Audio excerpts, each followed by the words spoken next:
Moi je visite pour la première fois l'immeuble, j'ouvre la trappe et on entend pshhh. Je dis, attends, mais c'est quoi ça? Il y a une fuite d'eau en bas. Vraiment, si on cherche la pépite parfaite, sans défaut et rentable, on peut chercher l'immeuble très très longtemps, quoi. Donc, il y a le voisin qui m'embête, voilà, faut régler les conflits. Oui, parfois on fait un peu du social aussi. Ouais. C'est pratiquement systématique. Tout le temps. Bonjour à tous et bienvenue sur la chaîne Foncière Orion, une société qu'on a cofondée avec Antoine qui a pour but de vous permettre d'investir dans l'immobilier locatif à nos côtés sans avoir de temps à y consacrer. Si c'est quelque chose qui vous intéresse, il y a un lien qui s'affiche actuellement autour de la vidéo qui vous permet de voir le détail de notre proposition de valeur.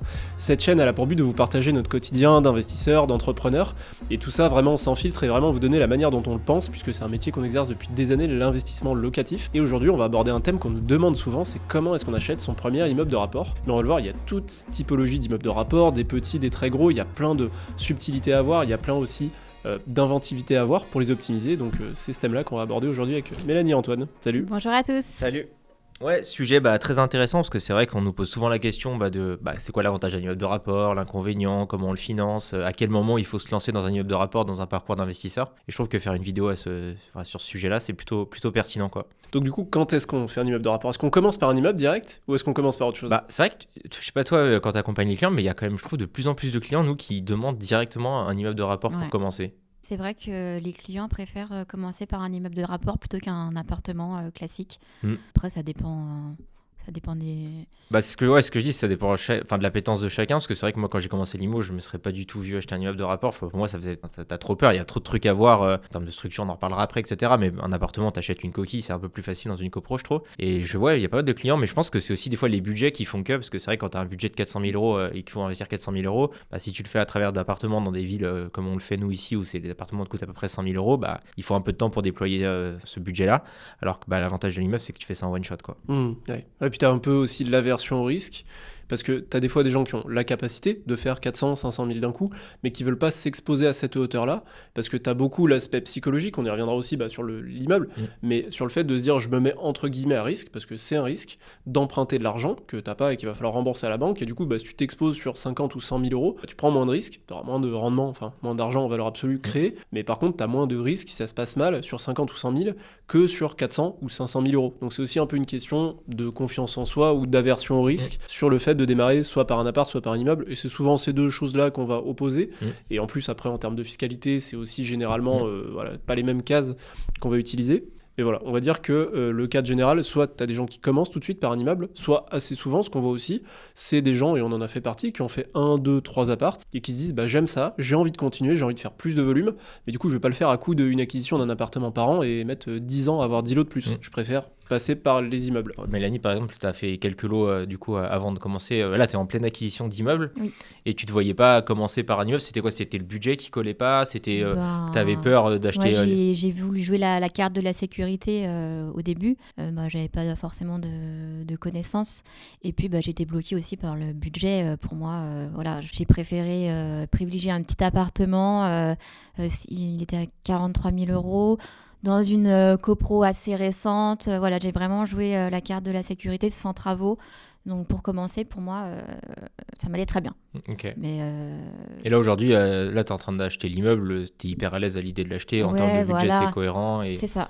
Après, maintenant, avec l'expérience, aujourd'hui, j'ai pas peur du tout de me lancer dans l'acquisition d'un immeuble de 7 lots à 360 000 euros prix d'acquisition.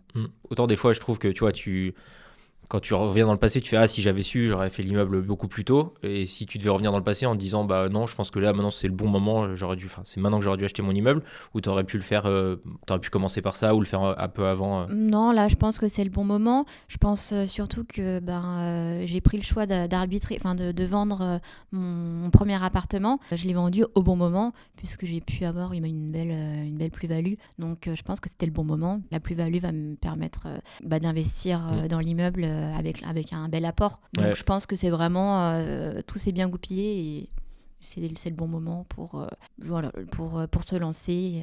Ok. Toi Charles qui a un profil plutôt risqué, Du coup, c'est vrai que t'as un immeuble, finalement, t'as quand même mis du temps dans faire un Ouais, immeuble. j'ai mis du temps. Je pense que j'aurais dû le faire avant. Surtout Ok, que... toi, tu penses que t'aurais dû le faire avant? Ouais, sans dire Ok. commencer par ça, parce que moi j'avais la même chose, hein, je voulais commencer petit pour pas trop prendre de risques, et du coup plutôt jouer la carte de, voilà, on teste l'eau du bain pour voir si elle est pas brûlante, et puis bah, si on peut y aller, on y va plus fort. Mais par contre, ouais, finalement, quand je regarde, en fait, il y a plusieurs années où c'était un appartement, avant d'arriver enfin à un immeuble. Si j'avais acheté des immeubles plus tôt, à l'époque c'était sur Dijon que j'investissais, quand je vois ce que les prix sont devenus, tu pouvais faire des x2, quoi. Ouais. Donc oui, j'aurais dû le faire plus tôt. T'aurais dû le faire plus tôt. Après, est-ce que j'aurais aussi, parce que c'est facile toujours avec le recul, mais Oui. est-ce qu'à l'époque on avait le même prisme de lecture, est-ce qu'on aurait sélectionné les bons biens, ça c'est un autre débat.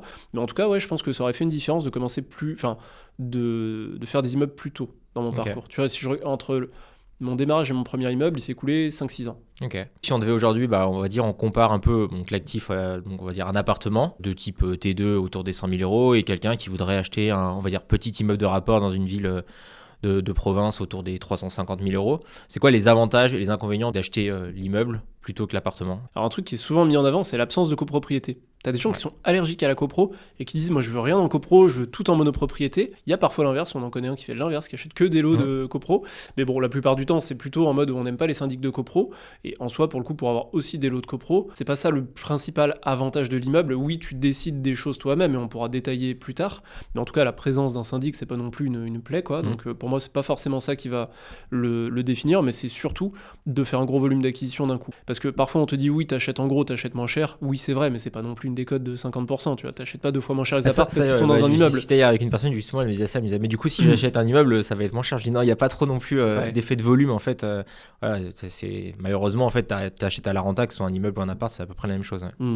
Toi, tu vois d'autres avantages et inconvénients? Je rejoins un peu Charles. C'est vrai que en copro, on va dire que c'est un peu moins risqué parce que le jour où il y a une toiture à refaire, on sait que ça va être divisé avec tous les autres copropriétaires. Ouais, c'est au tantième. Le jour où tu as une monopropriété, les charges, elles sont pour toi tout seul. Donc je pense que c'est plutôt ce côté-là où c'est un petit peu moins risqué, où toutes les dépenses, elles sont partagées avec les autres copropriétaires. Mais par contre, t'as pas la main, c'est pas toi qui choisis les artisans. Voilà, tu suis les autres propriétaires.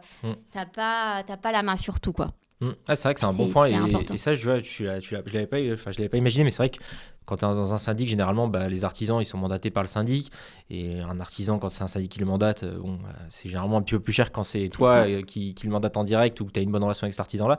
Donc c'est vrai que par contre il y a quand même ça où tu payes un peu les travaux. Quand c'est une copro, tu payes généralement les travaux un petit peu plus cher parce que voilà, tu payes la copro, et le syndic aussi se rémunère sur les travaux qui gère entre guillemets. Le risque il est dilué en termes de coûts, mais par contre tu es moins maître en fait de tes dépenses, et ça c'est vrai que c'est un peu dommage. Ouais, il y avait aussi autre chose, c'est que ça dépend des secteurs géographiques. Et en fait, tu as des endroits qui donnent plus ou moins de monopropriété. Parce qu'en fait, tu as beaucoup d'endroits où les prix sont montés, beaucoup plus que dans d'autres régions, dans les années précédentes. Enfin, même depuis la construction des bâtiments. Parce que si on en revient à ça, en fait, une monopropriété, c'est dans 99% des cas un immeuble qui, depuis qu'il a été construit, est passé de main en main en tant que monopropriété. On l'a vu une fois, d'avoir un propriétaire, je sais pas si tu vois, qui avait reconstitué une monopropriété à force de tout acheter, mais c'est rarissime. Donc c'est plus que depuis la construction de ces bâtiments, qui sont souvent très anciens, souvent avant Seconde Guerre mondiale, où en fait, de vente en vente, ou d'héritage en héritage, il n'y a jamais quelqu'un qui s'est dit, tiens, est-ce que je le découperai pas pour en vendre un bout, ou pour en vendre la totalité, pour en extraire plus de profit que si je le vends en monopropriété. Et j'ai l'impression que les endroits qui sont montés, et dans les grandes villes, notamment les beaux quartiers, il y a moins de monopropriété parce qu'en fait, c'est des biens qui sont plus destinés pour de la résidence principale que pour de l'investissement. Et du coup, le propriétaire, il y a un moment donné dans le temps où il s'est dit, si je le vends vide et à la découpe, je vais gagner plus que si je le vends en monopropriété à notre investisseur. Donc, tu as des marchés qui donnent plus ou moins de monopropriété. Et tu as aussi des marchés qui coûtent cher. Là, on fait l'exemple un peu avec nos chiffres. On dit un appartement à 100 000 euros, un immeuble à 300-400 000. Mais tu as des endroits où un appart, c'est 500 000 et un immeuble, c'est 5 millions. Donc, il y a des endroits où c'est beaucoup plus difficilement réalisable aussi, on dire, pour le commun des mortels, d'aller acheter un immeuble à 5 millions. Je suis d'accord. Et je sais pas ce que vous en pensez aussi, mais je trouve aussi l'avantage, pour le coup, pour l'immeuble, c'est que tu as aussi plus de cartes en main pour générer de la plus-value latente. Imaginons que tu achètes un immeuble, il y a peut-être des travaux, il y a des valeurs locatives qui sont peut-être assez faibles dans 2 appartements sur 4. Et ça, tu sais que au turnover des locataires, tu vas pouvoir rehausser les valeurs. Alors quand tu achètes un appartement, si les loué, bon bah voilà, t'as pas trop de possibilités. En termes de travaux, bah ça reste quand même assez limité, tu peux faire un rafraîchissement, mais il y a moins ce twist de tu peux aménager des combles, tu peux peut-être réunir 2 appartements ou diviser des appartements, et ça je trouve que ça va quand même en faveur de l'immeuble, quoi. Ah oui, il y en a énormément, mais on peut les dénombrer. Il y a quoi comme optimisation dans un immeuble ? Il y a beaucoup de moins de contraintes. C'est ton immeuble, t'as pas besoin de demander l'avis à la copropriété. Ça, c'est quand même un gros avantage. Un avantage aussi, je trouve, c'est que tu as quand même moins de charges donc fixes avec le syndic, etc. Ça, c'est quand même très bien. Mais par contre, il y a une erreur aussi que beaucoup de monde fait, c'est que les gens vont compter aucune charge d'entretien. Alors qu'en fait, tu as quand même de l'entretien dans ton immeuble, dans le sens où tu as quand même des parties communes. Tu es responsable de ces parties communes-là, donc c'est à toi de... Soit tu négocies avec ton locataire pour que voilà, il fait le ménage en échange d'une petite réduction de loyer, ou tu mandates une société, mais ça coûte quand même relativement cher. Tu as aussi l'abonnement des parties communes, donc ne pas compter non plus aucune charge fixe quand tu achètes l'immeuble, parce qu'il y en a forcément... Oui, il y a forcément des charges d'entretien des parties communes, la sortie des poubelles, l'électricité, comme tu disais. Sortie de poubelle, ça coûte super cher. Ouais, en plus, ouais, c'est très cher. Et c'est compliqué de trouver des personnes qui veulent le faire, parce que c'est une activité qui est assez chronophage et on ne trouve pas beaucoup de monde qui... Ouais, je suis d'accord avec toi. Généralement, les poubelles, on essaye de voir avec les locataires pour que ça soit eux qui sortent les poubelles. Le ménage, nous, on fait passer une société... Ouais. Auto-entreprise, c'est vrai que nous, avec l'habitude, on travaille toujours avec les mêmes artisans et on arrive à avoir des prix assez compétitifs. C'est combien du coup un prix, on va dire, pour un immeuble il y a 3 étages, petit immeuble de 3 étages? C'est 60 € par mois. Okay. Donc ça, c'est le ménage des parties communes. Ménage des parties communes. À ça, tu rajoutes l'électricité, parce qu'il y a très souvent de l'électricité dans les parties communes, sauf quand tout le monde rentre par l'extérieur. Mais voilà, c'était un escalier, il y a un abonnement. Les parties communes, ça va pas chercher très loin. Voilà, c'est 20 € par mois. Ouais. Ouais, mais t'évites en fait avec un passage de ménage, du coup là c'est un passage de ménage à 60 € plus l'abonnement élect, t'es quasiment à 80 € quoi. Ouais. Donc, ça fait 1000 € par an. Ouais. C'est ça, mais voilà. C'est des dépenses qui sont. Dans ton calcul de renta, ne pas le négliger quand même, parce que c'est quand même 1000 €, c'est quand même une certaine somme, donc ne pas le négliger, ne pas l'oublier dans ton calcul de renta net, parce que ça pourrait faire un peu mal. Donc ça c'est quand même aussi un sujet. Il y a moins de charges que si tu étais dans une copro, mais il y en a quand même, et ne pas les négliger quoi. Et aussi il y a souvent l'eau. L'eau, il y a souvent un compteur, un compteur commun pour l'ensemble de l'immeuble, et après on refacture au locataire, mais c'est quand même souvent qu'il n'y a qu'un seul compteur pour l'immeuble.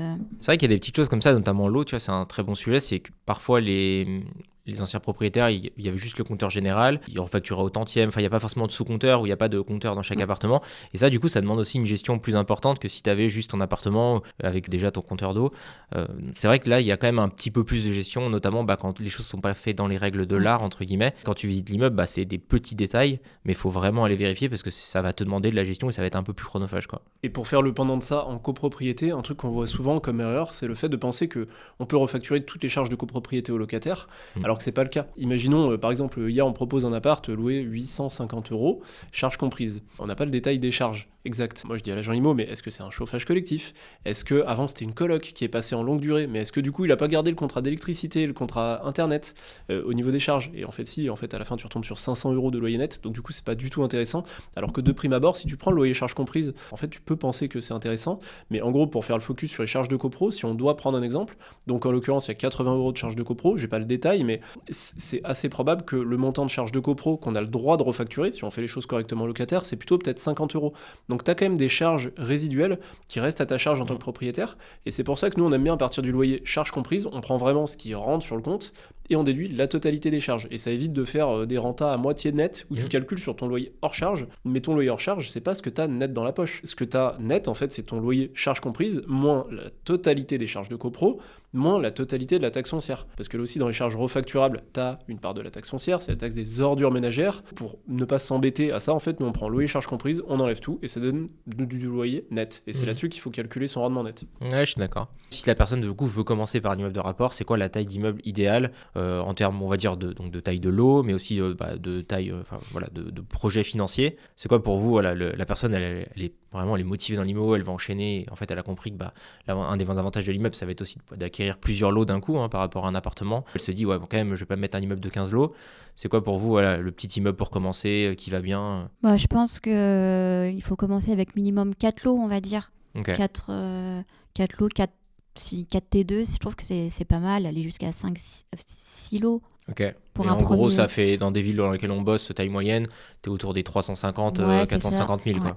Ok. Tu conseilles d'aller sur de la full rénovation de travaux, tu conseilles d'aller sur quelque chose qui est déjà entièrement loué. C'est quoi, tu vois, Pas forcément. l'immeuble idéal pour. Bah après, pour quelqu'un, après ça dépend des appétences de la personne. Bah moi, pour ma part, je vais plutôt sur un immeuble où j'ai pas de travaux. Enfin, j'aurai que du rafraîchissement peinture. C'est un immeuble qui a été rénové il y a 15 ans. J'ai pas de gros travaux à prévoir sur Ok. les prochaines années et moi, ça me sécurise.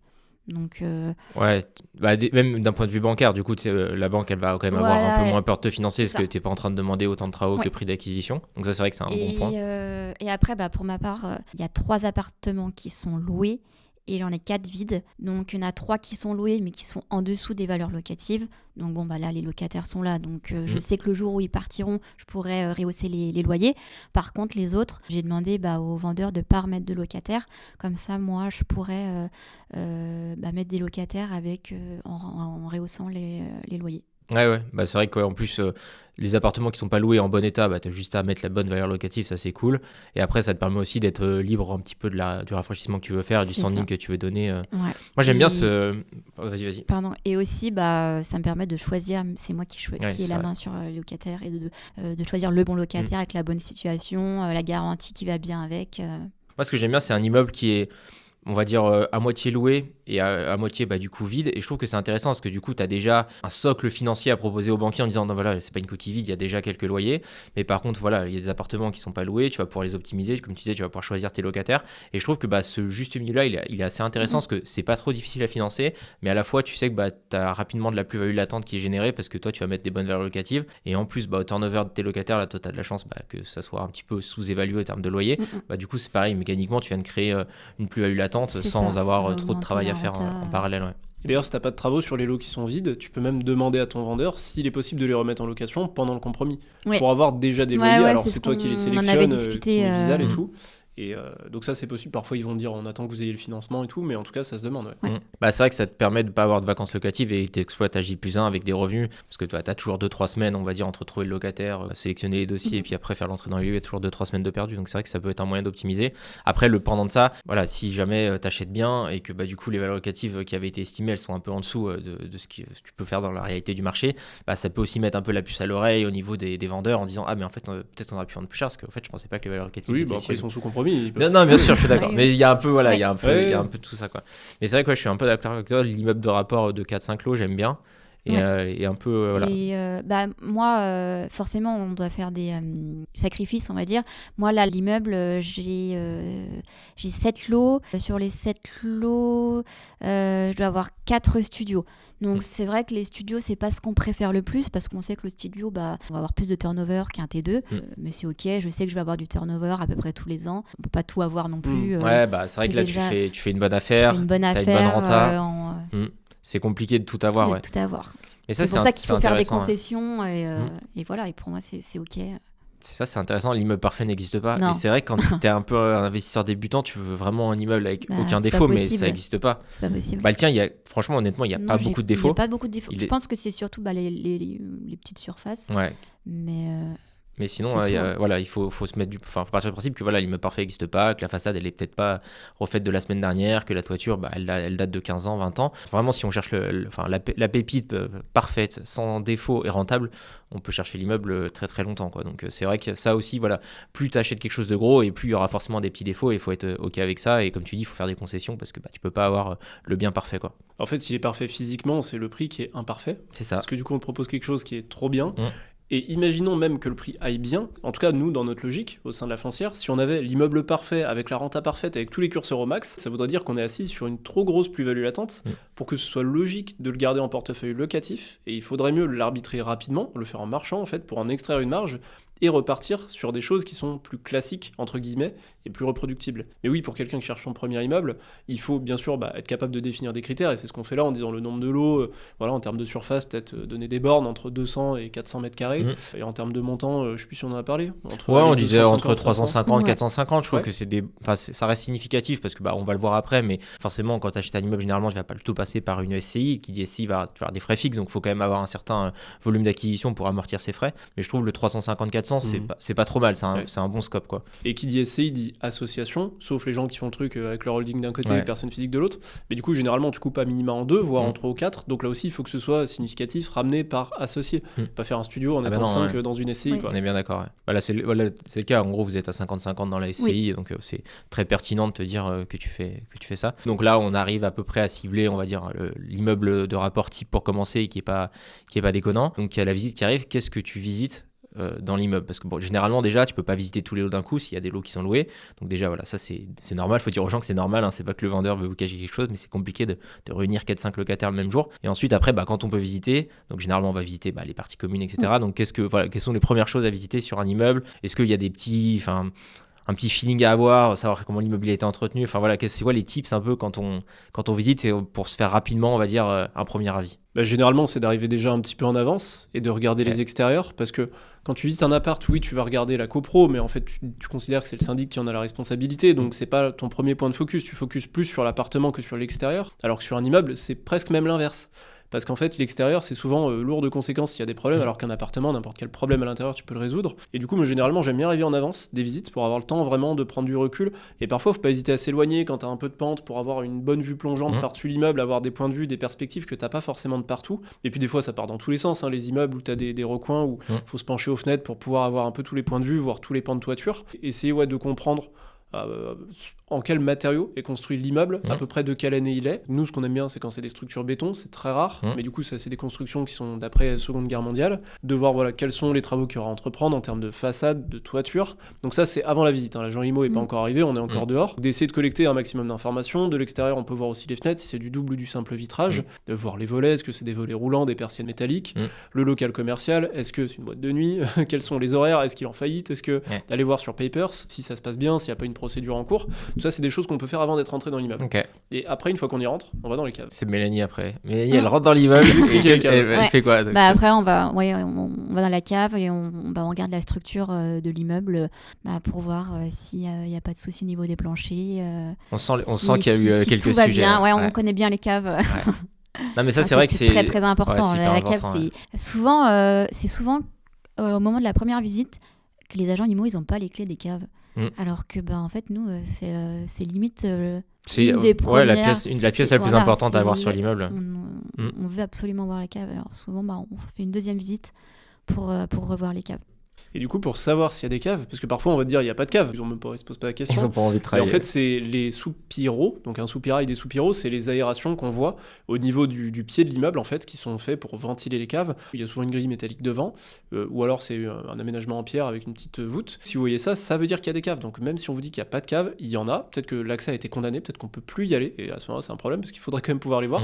Mais en tout cas, c'est super important de voir les fondations de l'immeuble, parce que pour le coup, on va regarder du bas en haut, donc de l'extérieur, on a essayé de voir un peu une vue d'ensemble. Mais une fois qu'on est rentré à l'intérieur, on commence par les fondations et ensuite on va tout dérouler jusqu'au comble. Mais c'est vrai que ce que je disais tout à l'heure sur le fait que souvent les gens n'ont pas les clés des caves, je me dis mais en fait on est les seuls acheteurs en France en fait à vouloir visiter les caves, parce que ça veut dire qu'en fait il y a des gens avant nous qui ont peut-être pu passer visiter et ça leur a même pas posé problème de pas voir les caves, alors que comme tu l'as dit, c'est vraiment on a eu le cas, il y a pas si longtemps que ça, tu descends dans la cave et tu te rends compte que en fait le plancher bois il est complètement pourri, et l'agent immobilier il avait pas forcément vu ça, parce qu'il s'était pas dit je vais descendre dans la cave, et ce qui est ok, parce que c'est vrai que franchement c'est pas des moments, c'est pas des endroits très sympas. Elles sont encombrées, c'est pas terrible, il y a plein de toiles d'araignées, c'est une cave donc ça donne pas envie.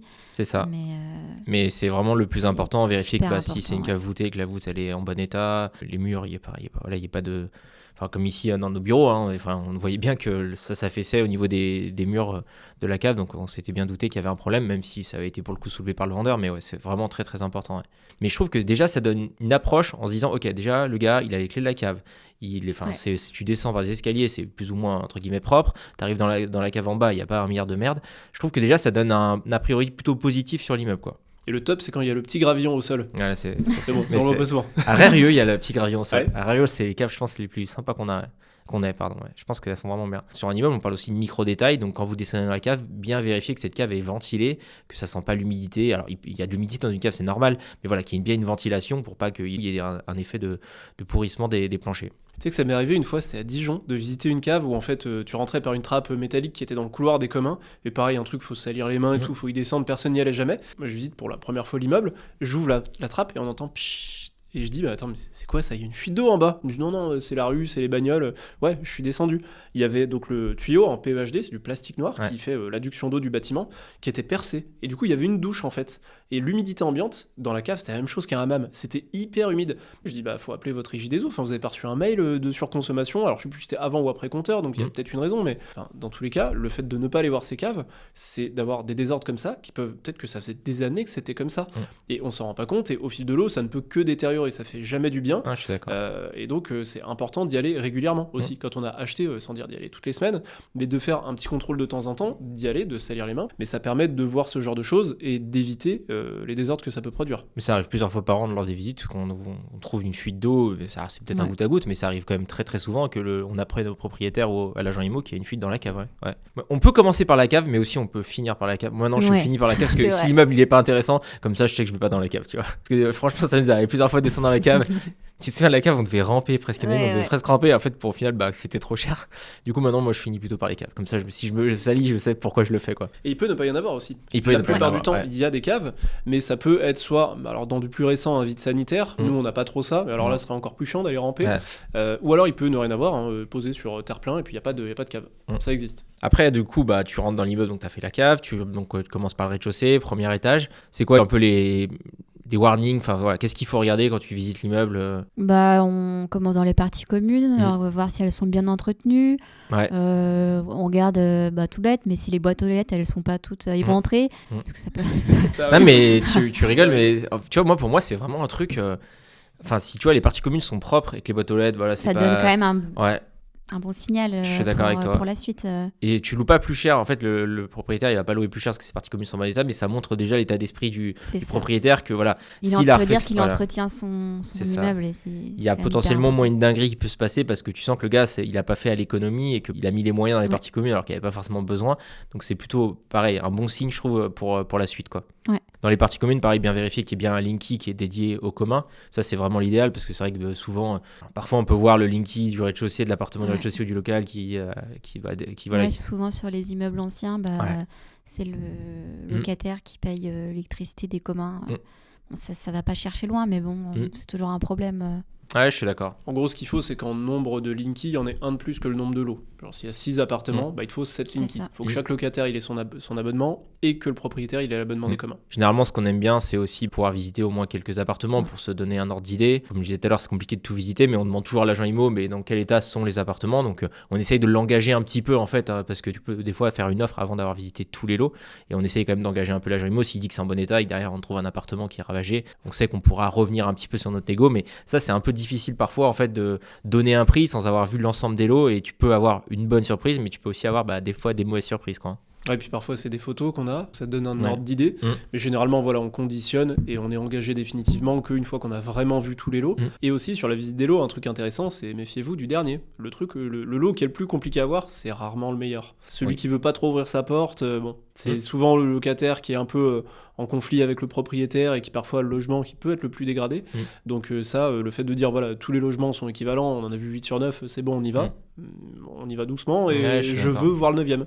Parce que ça nous est arrivé d'avoir des surprises où le tout dernier, c'est une catastrophe et en fait personne n'en avait connaissance, ni même le propriétaire, c'était même pas un mensonge, il n'était pas rentré depuis des années et en fait c'était du coup on est sorti à cause de ça, quoi. Donc c'est important de tout voir et de se méfier du dernier. Donc quand tu visites l'appartement, tu regardes quoi en priorité dans l'appartement? Donc forcément l'aspect esthétique, les peintures, etc. Mais il y a aussi des choses techniques. que tu vas On vérifier? va regarder le tableau ELEC, si il est récent, s'il faut prévoir de le remplacer. Donc voilà, ça c'est important. Après, voir le type de chauffage, si c'est une chaudière, si on est plutôt sur un panneau d'eau chaude, voir si la chaudière elle est bonne à remplacer, si on peut la garder. C'est quand même des installations qui coûtent assez cher. Ouais, je suis d'accord. Après, l'état de la salle de bain. Vérifier bien qu'il y ait des VMC, si on a des etc. VMC. Ouais. Dans de l'ancien, il y a des appartements où il n'y a pas de VMC, donc voilà, prévoir d'en installer. Les fenêtres, si on est sur du double vitrage, simple vitrage. Ouais. Et puis voilà, après le DPE de l'appartement qui est important, voir si on doit prévoir des travaux ou pas. Si on a une étiquette en E, là, il faut se dire... à partir du E, faut prévoir des travaux de rénovation énergétique. Si on est en dessous, on n'est pas obligé... Et ça, par contre, ce qui est un peu délicat parfois, c'est que du coup, quand tu achètes un immeuble, le vendeur n'est pas obligé en tout cas de faire des DPE lot par lot, donc tu as un DPE immeuble, et ça aussi, c'est une des erreurs à éviter. C'est pas parce que tu as un DPE immeuble en D que tous tes appartements sont en D, quoi. Donc il faut bien, comme tu le disais, avoir les appartements DPE lot par lot, donc soit le vendeur, il est OK à l'idée de les payer, mais il n'est pas obligé de le faire, soit généralement, c'est nous, à notre charge, on s'occupe de le faire pour savoir où est-ce qu'on va, quoi, en fait. Après, pour tous les locataires qui sont entrés après 2021, fin août 2021, on est quand même sur les nouveaux DPE, donc on peut arriver quand même à avoir des DPE lot par lot de plus en plus. C'est ça, mais c'est pas systématique quand même, donc c'est pas systématique. Des fois il faut se dire ok, tant pis, j'achète, je connais pas le DPE. Voilà, il faut prévoir d'engager cette dépense. De toute façon, on en aura besoin pour la mise en loc. Donc, On est d'accord, ouais. Donc on visite les appartes. Moi, ce que j'aime bien, c'est tu visites l'appart, tu as à peu près une idée du chiffrage travaux si tu voulais le rénover, ou alors il est en très bon état et du coup tu sais que voilà, c'est bien. Et après, ça te permet, une fois que tu vas avoir terminé la visite, de dire voilà, grosso modo, le travaux c'est tant, mais je peux rehausser la locatif de temps et voir si ta renta elle est correcte ou pas. Puis c'est aussi si le locataire est là, parce qu'il peut se passer les deux. Parfois le locataire il laisse sa clé, puis c'est l'agent IMO qui te fait visiter comme ça, ou le propriétaire, et parfois et souvent le locataire il est là et donc il faut déjà s'accorder avec son agenda. Mais aussi parfois tu as des gens qui commencent un petit peu au passage à dire au fait ma prise là qui marche pas, machin. Et du coup là tu peux un peu mettre le doigt dedans et dire vous êtes bien ici. Et puis là des fois ça y est, c'est parti, tu te fais une tartine de tout ce qui va pas dans l'appartement. Et donc tu fais ta liste et puis après tu prends le vrai du faux, parce que souvent les gens, très souvent à l'occasion d'une vente ils disent avec le propriétaire d'avant ça se passait pas bien, il fallait faire ça, il voulait pas le faire, machin. C'est pratiquement systématique. Et du coup voilà, faut faire le tri entre le vrai du faux. Mais ça peut parfois être l'occasion justement de mettre le doigt sur des conflits, des peut-être situations d'impayés qu'on nous aurait pas forcément signalées, et du coup si on la prend par nous-mêmes ça la fout mal quoi par rapport aux autres interlocuteurs. Et ça peut, tu vois, ça nous était arrivé d'avoir un locataire qui avait une petite étiquette une alarme, et on lui demandait s'il y avait eu des soucis, il nous disait non chez moi non, par contre lui d'en face s'est fait cambrioler 3 fois. Bon, en 5 ans. Ah ouais, ok. Et c'est vrai que l'agent IMO, il oublie de te le dire ou il te le dit pas, c'est vrai. Non, ça c'est vrai que c'est intéressant. Et après, un dernier point à vérifier, quand on peut le vérifier, ça va être tout ce qui donc, le comble avec la charpente. Et ce qui est bien, c'est que généralement, quand tu arrives à accéder au comble, tu as toujours un petit Velux pour passer le téléphone, faire un petit tour de la toiture pour l'avoir vraiment de près. Et ça, c'est vrai qu'on essaye au maximum de le faire. Après, voilà, des fois, si l'appartement c'est mansardé et que c'est ça a été replaqué, tu vas pas péter le placo pour voir l'état de la charpente, mais on essaye quand même de le faire un maximum. Dès qu'on a un doute, on fait passer un couvreur, il vient regarder assez souvent quand même. Mais c'est vrai qu'il faut le dire, on achète aussi des choses qu'on n'a pas vues. Typiquement, tout est plaqué. Tu peux voir de l'extérieur s'il y a une déformation ou pas en toiture, mais tu n'auras pas vu physiquement le bois qui constitue ta charpente. Tu vois pas forcément non plus tes planchers, parce que parfois il y a du faux plafond à l'étage d'en dessous, donc tu le vois pas forcément. Il faut voir par des signaux indirects s'il peut y avoir un problème, sans pour autant que l'absence de signaux indirects te garantisse que ça va bien se passer. En fait, on achète des bâtiments qui sont anciens, qui sont parfois construits depuis des siècles, et donc on peut se dire ça fait des siècles que ça tient, ça va continuer, mais à la fois avec le temps qui passe, avec les dégâts des eaux qu'il peut y avoir au niveau des salles de bain qui sont pas forcément réparées tout de suite, et aussi du fait d'avoir, ça c'est notre maçon qui nous l'a appris, que en fait avant on avait des vieilles fenêtres en simple vitrage et puis ça prenait un peu l'air partout et puis ça faisait une ventilation comme ça, mais où on va dire que tu n'asséchais jamais vraiment le logement, alors qu'aujourd'hui avec les VMC ça peut être le cas, d'avoir un air ambiant plus sec et couplé avec de la chaleur, finalement ça peut avoir un effet de dessiccation au niveau des poutres et elles peuvent craquer. Ça, c'est un truc qui Ouais, peut ça. exister sans faire peur, hein, ça arrive pas du tout tous les jours. Mmh. Mais c'est des choses où voilà, c'est des matériaux qui restent vivants, contrairement au béton qui est un matériau inerte, où ça peut évoluer dans le temps. Ouais, je suis d'accord. Bah, c'est vrai que notamment dans des immeubles où c'est des planchers bois, faut vraiment être intransigeant sur dès qu'on voit l'humidité, voilà, une petite coulure d'eau, etc. Enfin, on laisse pas passer, quoi. On va déjà vérifier si c'est encore humide et on veut comprendre pourquoi il y a eu cette fuite et on veut comprendre si elle a été résolue ou pas, depuis combien de temps elle a eu lieu. Ça, c'est vraiment hyper important pour éviter toutes les dingueries qu'on peut avoir avec des planchers bois, etc. Ouais, Il intéressant. faut parler des fissures. Parce qu'il y a fissures et fissures. Ouais, je voulais y venir tout à l'heure, notamment sur la façade. C'est vrai que ça nous arrive souvent en fait d'avoir des fissures en façade et c'est ok. Mais comme tu dis, il y a fissures et fissures, quoi. Donc ça, comment tu Mélanie, quand tu arrives, tu vois la façade. Généralement, la façade, il y a toujours quelques petites fissures. C'est rare d'avoir une façade qui a été refaite il y a pas longtemps. Comment tu arrives à déceler si c'est grave ou si pour toi ça te semble ok? Bah déjà, ce que j'ai pris l'habitude de faire, c'est de voir si la fissure elle est là depuis longtemps ou pas. Okay. Et je vais voir sur Google Maps, je vais chercher l'immeuble et je vais voir si la fissure elle est là depuis longtemps ou donc si tu remontes dans le si temps. elle est récente. Ouais, voilà, Google parce que Google Maps, on est sur 2021 à peu près. Ça, et c'est vrai que tu as l'option de remonter dans le temps où tu peux voir c'est ça, de voir l'évolution de la fissure. Et petite parenthèse, faites-le aussi si la façade est récente, parce qu'on a déjà eu le cas de visiter un immeuble où la façade elle est nickel, et puis tu remontes dans le temps, c'était plein de lézardes de partout. Donc une lézarde, c'est une grosse fissure. Là pour le coup, ça c'est un problème d'avoir des lézardes. Et donc faut toujours le faire en fait. Ouais, c'est une très bonne astuce. De voir l'épaisseur de la fissure, de voir si des agrafes. Bon, moi, dès que je commence à avoir une agrafe, je demande un avis à un pro. Et puis, comme d'hab, dès que j'ai un trop gros doute, on fait passer le maçon. Ouais, très pertinent. Je trouve que c'est très bien en fait de déjà checker. Dans le temps, c'est vrai que c'est une super remarque. Et puis après, si tu as vraiment un doute, il faut faire vérifier. Le maçon il passe, il regarde et il dit exactement ce qu'il faut faire, quoi. Mais c'est vrai que fissures, il y en a quand même régulièrement, mais ce qui est normal, parce que le bâtiment il vit. Là, on est dans un bâtiment qui date peut-être de 1500, 1600, donc forcément, il y a eu du mouvement de terrain depuis, avec les guerres, etc. Mais du coup, bien vérifier pour pas que tu aies une mauvaise surprise. Et encore une fois, si tu as une mauvaise surprise, ça va être entièrement à ta charge, puisque tu partages ça avec aucun autre copropriétaire, donc d'autant plus être vigilant à ce point de vue-là. Ok. Et après, du coup, l'immeuble est bien, on fait une offre, c'est top. L'offre, la banque va nous financer.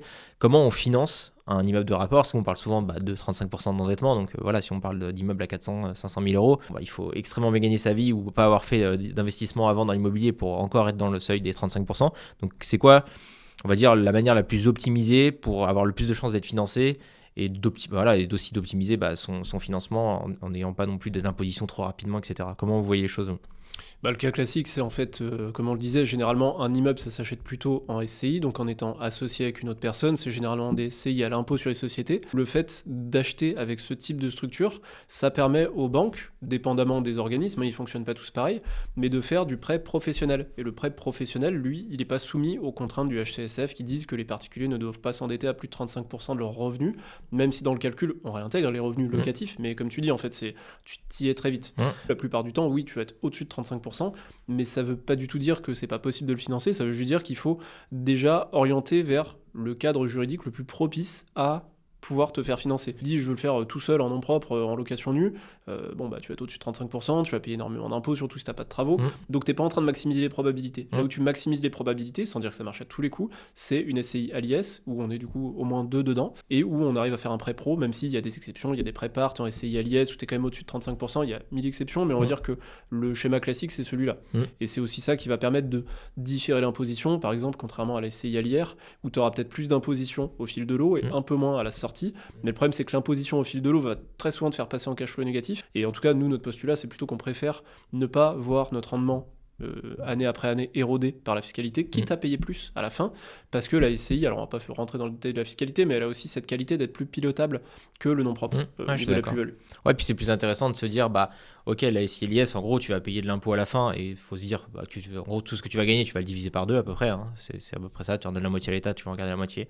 Mais pendant tout le process, on va dire, d'exploitation, tu n'as pas eu, comme tu dis, de l'impôt à payer. Donc en fait, tout l'argent que tu as pu garder, soit alors ton argent de revenu personnel ou alors de l'argent de ton exploitation de biens, tu t'as pu le conserver et tu as pu peut-être investir davantage en fait, dans d'autres biens, faire de l'effet de levier là-dessus. Donc c'est pour ça que nous, on préfère en fait, se dire, on payera l'imposition à la fin. De toute façon, tu es en France, faudra la payer, la note. Mais c'est un peu comme ça qu'on voit les choses. D'ailleurs, toi, c'est ce que tu as fait, tu as créé une SCI à l'IS. Ouais, j'ai créé une SCI à l'IS. Okay. Et une question qui arrive souvent, c'est en gros, à quel moment je crée ma SCI? Parce que c'est vrai que les gens, est-ce que tu crées ta SCI avant d'avoir trouvé l'immeuble? Est-ce que tu fais d'abord l'immeuble, mais après, derrière, tu fais ta SCI? Toi, t'as fait quoi du coup? Non, là j'ai signé la promesse en nom propre Ok, et j'ai mis une clause de substitution au bénéfice de la future SCI. ok. Parce que s'il faut attendre, faire une offre, attendre de créer ta SCI, faire l'offre, l'immeuble il serait Ouais, parti. si c'est une bonne affaire, il est déjà parti 15 fois. Bah, voilà. C'est vrai. Parce que là, il y a un délai de 3 à 4 semaines pour créer la SCI. Ok.